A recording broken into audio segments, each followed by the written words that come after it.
isu ya Mas, kemarin kan ada pelantikan 3 wamen baru, 2 diantaranya politisi partai.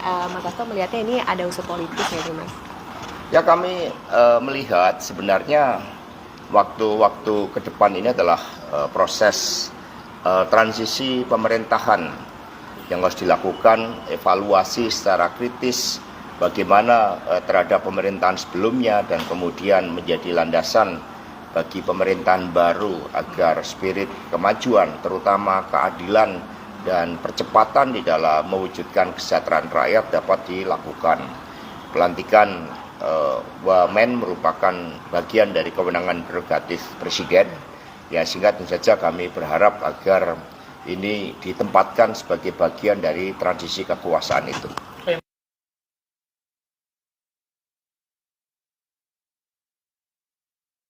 Menurut PDIP di dalam kabinet yang baru akan banyak wamen-wamen di kementerian lain juga, Mas. Apakah ini ada upaya bagi-bagi kekuasaan?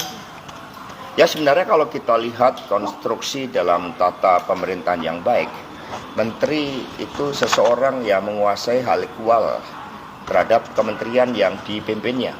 Dia merupakan pembantu presiden, kedudukannya kuat, sehingga posisi menteri itulah yang seharusnya benar-benar dipilih dari kalangan profesional, dan dengan melihat tantangan pemerintahan ke depan yang tidak ringan, maka profesionalitas, kompetensi dari kementerian itulah yang diharapkan oleh PD Perjuangan daripada sekedar bagi-bagi jabatan kekuasaan politik.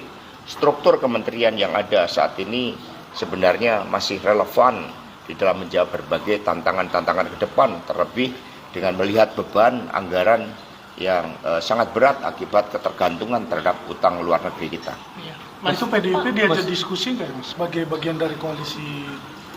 Itu merupakan hak sepenuhnya dari Presiden. Buat kami lebih baik bekerja ke bawah, mempersiapkan pilkada serentak, dan kemudian mencari pemimpin-pemimpin yang baik melalui proses kaderisasi partai. Mas, wamen ini kan ada salah satu ponakannya Prabowo gitu. Ini gimana? Apakah tidak terbatas pocket terus atau gimana gitu? Ya, sebenarnya kita melihat yang penting seseorang itu dipersiapkan menjadi pemimpin. Seseorang memiliki kompetensi di bidangnya untuk menjadi seorang menteri termasuk wakil menteri. Memerlukan syarat-syarat leadership, syarat-syarat teknokratik, syarat-syarat memahami bagaimana kebijakan melalui legislasi, melalui perencanaan keuangan yang baik, itu dapat diatasi berbagai masalah bangsa dan negara, dan kemudian kita dapat melangkah ke depan. Sehingga mari kita lihat saja beberapa bulan ke depan, karena evaluasi itu kan selalu dilakukan dan rakyatlah yang akan melihat apakah keputusan tersebut tepat atau tidak.